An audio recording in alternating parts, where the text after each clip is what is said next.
ಶುಭವಾಗಲಿ ದಂಪತಿಗಳಿಗೆ ಕುಶಲವೇ ಚಂದ್ರಮ.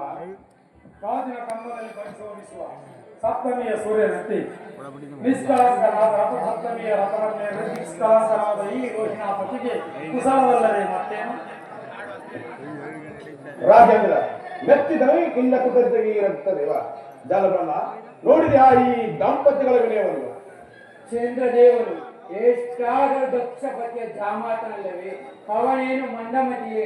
ಚಂದ್ರದೇವ ನೀನಾದ ದಕ್ಷಪತಿಯ ಜಾಮಾತ. ಜಾನ ಬ್ರಹ್ಮದೇವ ಭೃಗದೇವರು ಯಾವಾಗಲೂ ನನ್ನ ತಂದೆಯ ಪರಾಕ್ರಮಗಳನ್ನು ಪ್ರಯತ್ನಿಸುವ ಪರಾಕ್ರಮಿಗಳು. ಅದು ಅಲ್ಲದೆ ಜನಕ ರೋಹಿಣಿ ಮಂದಿರಕ್ಕೆ ಆಗಮಿಸಿದ ಶುಭ ದಿನ.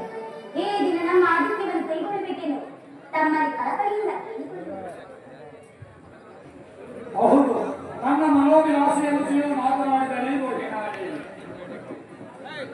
ನನ್ನ ಮನೆಯೇ ರೋಹಿಣಿಯ ಮನೆ, ರೋಹಿಣಿಯ ಮನೆಯೇ ನನ್ನ ಮನೆ.